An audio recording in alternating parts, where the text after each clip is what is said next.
Everyone, आज हम लोग रिटर्न ऑन इन्वेस्टमेंट कैलकुलेट करना सीखेंगे। ये भी प्रॉफिटेबिलिटी रेशियो का ही एक टाइप है। तो सबसे पहले समझते हैं रिटर्न ऑन इन्वेस्टमेंट क्या बतलाता है, ये है क्या। तो return on investment net profit before interest, tax and dividend का कैपिटल एम्प्लॉयड के साथ रिलेशन को बतलाता है। कहने का मतलब प्रॉफिट, वो प्रॉफिट जो इंटरेस्ट, टैक्स और डिविडेंड को घटाए बगैर है, मतलब ये उसमें से प्रॉफिट में से इंटरेस्ट, टैक्स और डिविडेंड नहीं घटा है, वो प्रॉफिट का जो कैपिटल लगा है बिजनेस में, उसके साथ रिलेशन को बतलाता है रिटर्न ऑन इन्वेस्टमेंट। तो सबसे पहले रिटर्न ऑन इन्वेस्टमेंट का फॉर्मूला क्या है वो देखते हैं। तो return on investment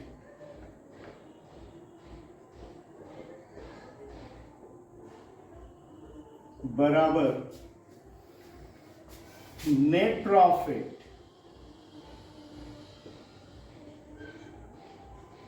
before interest, tax and dividend divided by capital employed multiply 100। इसका जो रेशियो निकाला जाता है उसे परसेंटेज में दिखाया जाता है। ठीक है, अब है यहाँ पे कैपिटल एम्प्लॉयड है। ये कैपिटल एम्प्लॉयड हमें मिलेगा कैसे, ये कैसे निकालेंगे। तो कैपिटल एम्प्लॉयड निकालने का दो अप्रोच है, दो तरीका है। एक है लायबिलिटी साइड अप्रोच, दूसरा है एसेट साइड अप्रोच। तो लायबिलिटी साइड अप्रोच से अगर निकाल रहे हैं कैपिटल एम्प्लॉयड, तो क्या होगा अगर लायबिलिटी अप्रोच से करते हैं तो लायबिलिटी साइड अप्रोच, तो वहां पे क्या करेंगे, सबसे पहले A shareholders fund. Shareholders fund में क्या क्या है, equity share capital,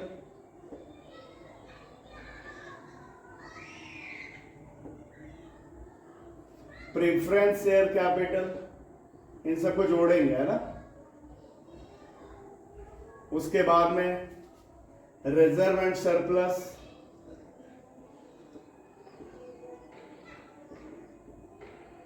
profit and loss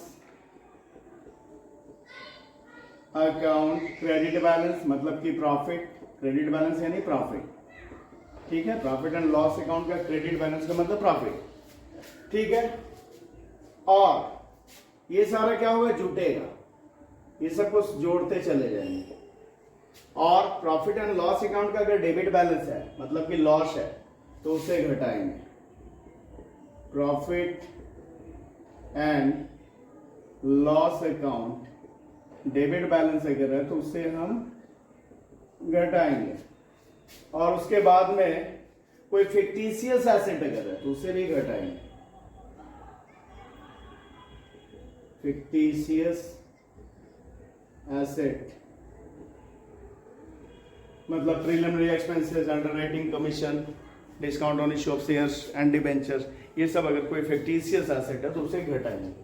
ठीक है, और बी ये तो शेयर होल्डर्स फंड का हो गया। और फिर और क्या जोड़ेंगे, तो कोई भी लॉन्ग टर्म डेट, तो उसे भी जोड़ा जाएगा। लॉन्ग टर्म डेट में क्या, डिबेंचर्स, कोई बैंक लोन लॉन्ग टर्म के लिए, वो अगर लॉन्ग टर्म कोई डेप्ट है तो उसे भी जोड़ेंगे। ठीक है, तो ये सारा जोड़ेंगे। घटाने वाला आइटम क्या आया, तो सिर्फ प्रॉफिट एंड लॉस अकाउंट का अगर डेबिट बैलेंस है, लॉस है, तो वो घटेगा। और कोई फिक्टिशियस एसेट है तो वो घटेगा। बाकी सारा equity share capital, preference share capital, reserve and surplus, profit and loss account का क्रेडिट बैलेंस और लॉन्ग टर्म डेट कोई है तो वो सारा को जोड़ देंगे। तो ये जोड़ने के बाद जो आएगा, ठीक है, यहाँ लिख भी देते हैं। यहाँ पे ये सारा क्या होगा, ये सारा जुटता जाएगा, इसे जोड़ेंगे। अच्छा, profit and loss account credit balance जोड़ेंगे। हाँ, ये profit and loss account debit balance को घटाएंगे। कोई फिक्टिशियस एसेट है तो उसे भी घटाएंगे। और लॉन्ग टर्म डेट है तो उसे भी क्या करेंगे, जोड़ेंगे। ये जोड़कर जो आएगा टोटल वही होगा हमारा कैपिटल एम्प्लॉयड। है ना। तो ये तो लायबिलिटी साइड अप्रोच से, अगर कैपिटल एम्प्लॉयड निकालना तो ये इस तरह से निकाला जाएगा। अब अगर एसेट साइड अप्रोच से करना है तो एसेट साइड अप्रोच से अगर करना है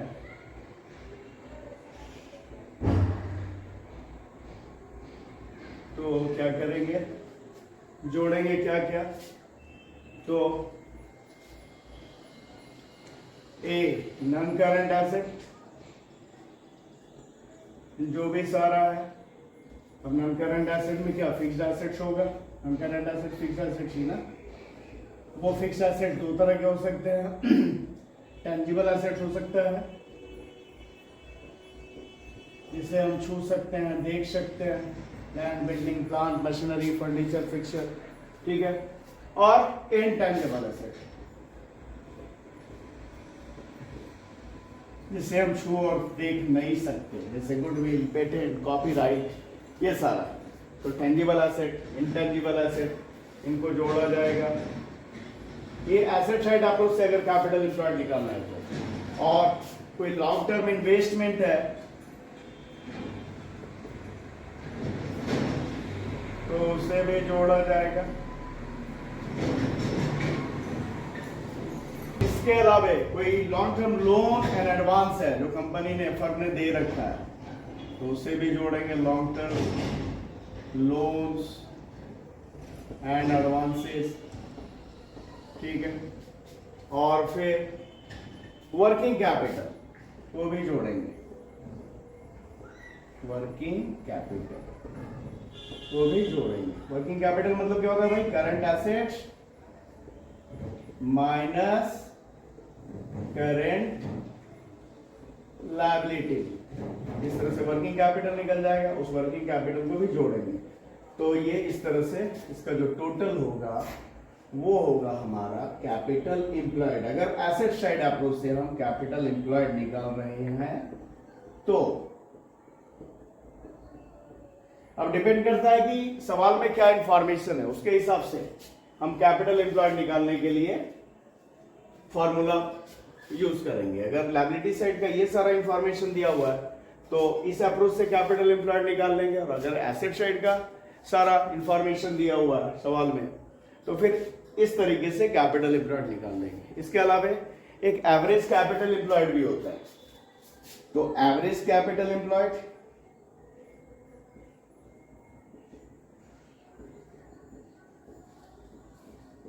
बराबर capital employed in the beginning plus capital employed at the end. Capital employed at the end.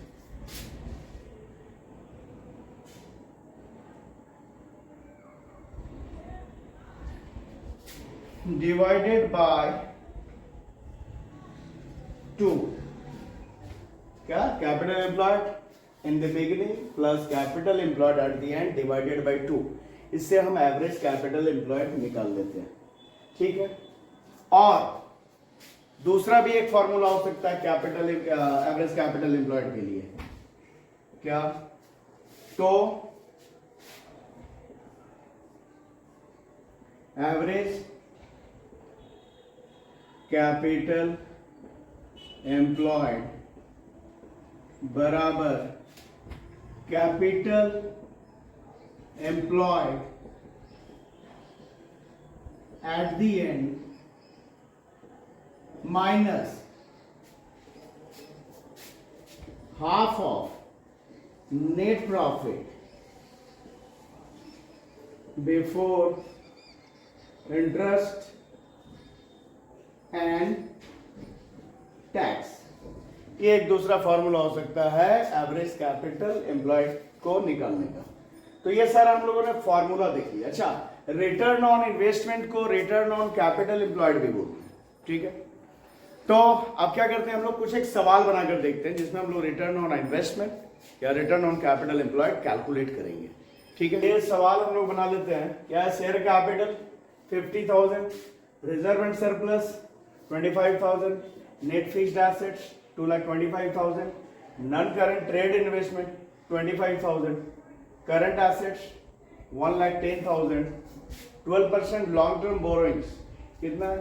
2 lakh, और करंट लायबिलिटी है 85,000, और दिया हुआ नेट प्रॉफिट बिफोर टैक्स दिया हुआ 60,000।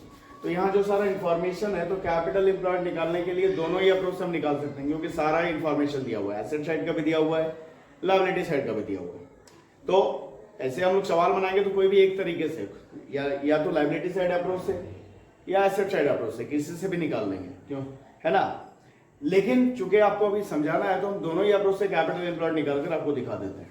पर सवाल बनाते समय आप जब बनाएंगे तो कोई भी एक अप्रोच से, लायबिलिटी साइड अप्रोच से या कैपिटल साइड अप्रोच से कैपिटल एम्प्लॉयड निकाल लेंगे, जहां पे दोनों ही साइड का इंफॉर्मेशन दिया हुआ है। तो निकालते हैं कैपिटल एम्प्लॉयड। तो कैपिटल एम्प्लॉयड बराबर लायबिलिटी साइड अप्रोच से करें तो क्या है भाई? Share capital plus reserve and surplus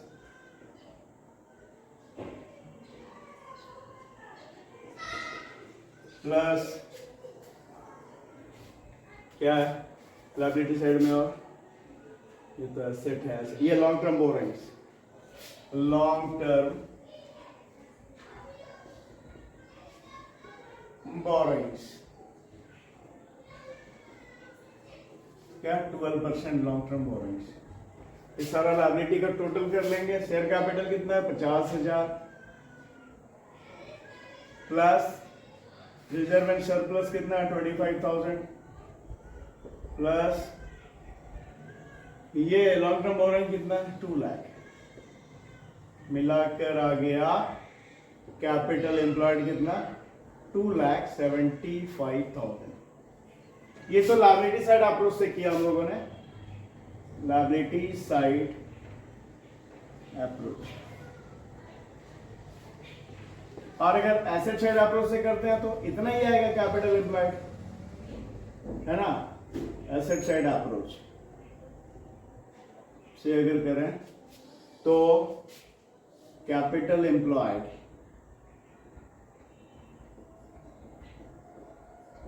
बराबर नेट फिक्स्ड एसेट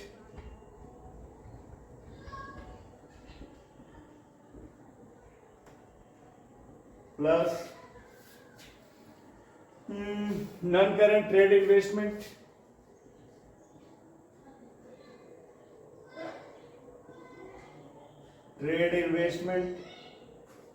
ठीक है, प्लस वर्किंग कैपिटल, है ना।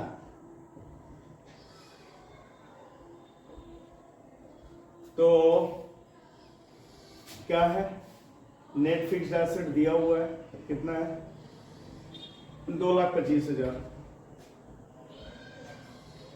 Plus non current trade investment 25,000 और वर्किंग कैपिटल। तो वर्किंग कैपिटल कैसे निकाल लेंगे भाई? तो वर्किंग कैपिटल बराबर क्या होता है? Current assets minus current liability. तो current asset 1,10,000 minus current liability 85,000, तो घटाया तो कितना हो जाएगा? ये आ जाएगा 25,000, मतलब वर्किंग कैपिटल आ गया 25,000। 25,000 को जोड़ दिया तो इस तरह इधर इस तरफ से भी कैपिटल एम्प्लॉयड उतना ही आएगा, मतलब 2,75,000। ठीक, ये हो गया। अब रिटर्न ऑन इन्वेस्टमेंट या रिटर्न ऑन कैपिटल एम्प्लॉयड हम लोग कैलकुलेट करते हैं। तो क्या फॉर्मूला होता है? रिटर्न ऑन इन्वेस्टमेंट बराबर रिटर्न ऑन इन्वेस्टमेंट बराबर net profit before interest, tax and dividend. Interest, tax and dividend, ठीक है। डिवाइडेड बाय कैपिटल एम्प्लॉयड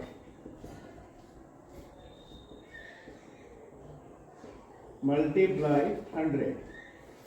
क्या चाहिए हमें? तो कैपिटल एम्प्लॉयड तो हम लोगों ने निकाल लिया है। अब रहा net profit before interest tax and dividend. तो हमारे पास दिया हुआ क्या है? Net profit before tax. तो इसे एक बार समझते हैं कि प्रॉफिट में से पहले इंटरेस्ट घटता है, फिर टैक्स घटता है, फिर डिविडेंड घटता है।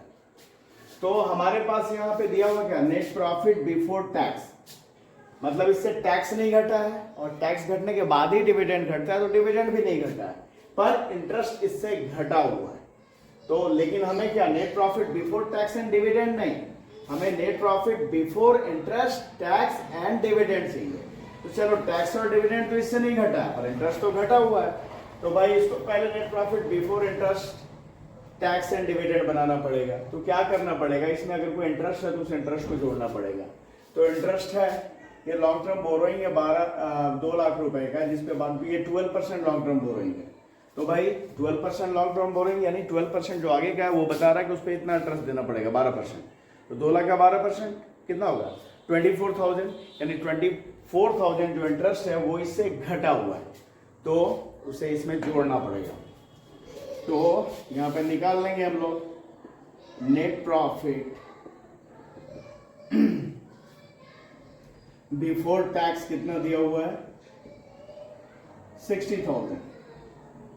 ऐड कर देंगे इंटरेस्ट कितना? तो 2 लाख का 12%, मतलब 24,000।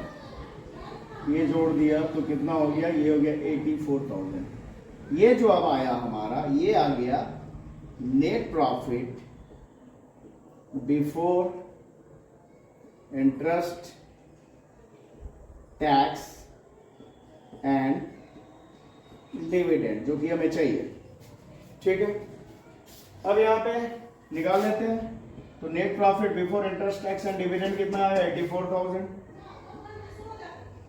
डिवाइडेड बाय कैपिटल एम्प्लॉयड कितना आया? 2,75,000, है ना, मल्टीप्लाई 100। अब इसे अगर हम डिवाइड करेंगे, टोटल कैलकुलेशन के बाद जो निकल करके आएगा वो आएगा 30.54%। मैंने पहले से ही कैलकुलेशन कर रखा है, पर आप खुद से भी कैलकुलेशन करके देखेंगे। ठीक है, तो आ गया रिटर्न ऑन इन्वेस्टमेंट या रिटर्न ऑन कैपिटल एम्प्लॉयड कितना? 30.54%। अगला सवाल देखते हैं। अब ये सवाल है, इसे बना लेते हैं।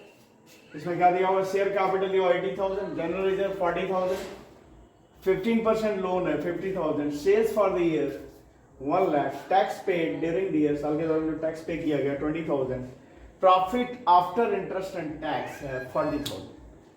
तो हमें निकालना रिटर्न ऑन इन्वेस्टमेंट या रिटर्न ऑन कैपिटल एम्प्लॉयड, दोनों का मतलब एक ही है।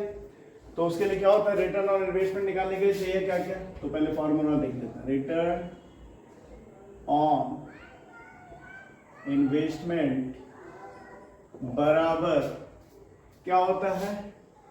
Profit before interest and tax, profit before interest tax and dividend. ठीक है, डिवाइडेड बाय कैपिटल एम्प्लॉयड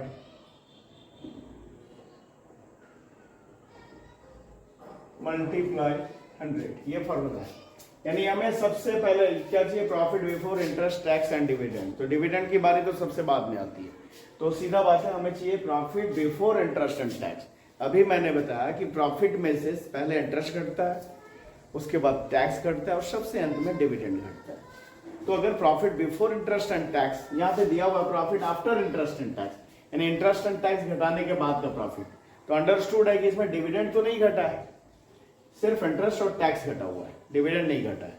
तो ये तो अपने पास में है profit after interest and tax. तो इस profit after interest and tax में हम इंटरेस्ट और टैक्स जोड़ देंगे तो profit before interest and tax हो जाएगा। और डिविडेंड तो घटा ही नहीं है क्योंकि वो तो सबसे लास्ट में घटता है, वो तो इसमें से घटा हुआ है ही नहीं। ठीक है, तो जैसे ही इसमें इंटरेस्ट और टैक्स जोड़ देंगे तो हमारा निकल जाएगा profit before interest tax and dividend. ठीक है, तो निकाल लेते हैं profit before interest and tax बराबर ये जो दिया हुआ profit after interest and tax. ठीक है, इसमें प्लस कर देंगे, क्या इंटरेस्ट कर देंगे और टैक्स कर देंगे, इन दोनों को जोड़ देंगे। तो भाई जोड़ देते हैं, तो profit after interest and tax कितना है 40,000 प्लस इंटरेस्ट ऐसा कुछ है, हाँ 15% लोन है 50,000 रुपये, यानी 50,000 का लोन जिसपे इंटरेस्ट कितना लगना 15%, तो 50,000 का 15% कितना हो जाएगा भाई, तो हो जाएगा 7,500 इंटरेस्ट ऑन लोन। ठीक है, तो 50,000 का 15% 7,500 7,500 ये हो गया इंटरेस्ट ऑन लोन। तो इसे जोड़ दिया कितना 7,500 7,500 प्लस टैक्स, टैक्स कितना, टैक्स पे ड्यूरिंग दिया है 20,000, इसे जोड़ दिया तो आ गया हमारा profit before interest and tax. ठीक है ना, कितना आ गया 67,500। और क्या चाहिए, तो कैपिटल एम्प्लॉयड चाहिए, तो कैपिटल एम्प्लॉयड के लिए क्या करेंगे, यहाँ पे लायबिलिटी साइड अप्रोच से करना होगा क्योंकि इंफॉर्मेशन वही सारा दिया हुआ है लायबिलिटी साइड वाला, तो share capital plus general reserve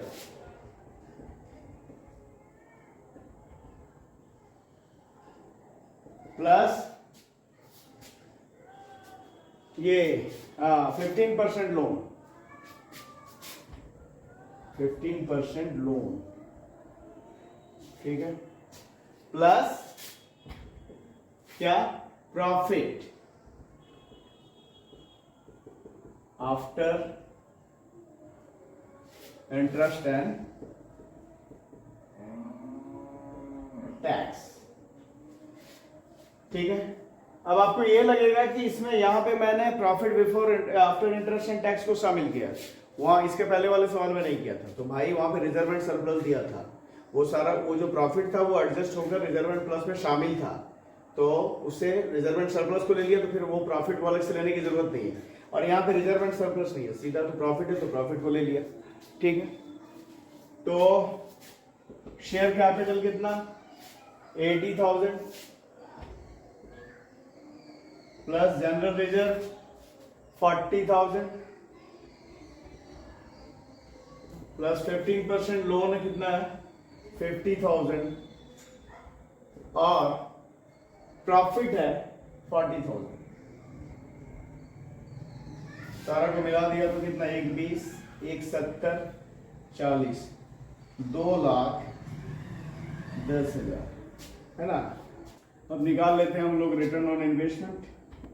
तो रिटर्न ऑन इन्वेस्टमेंट बराबर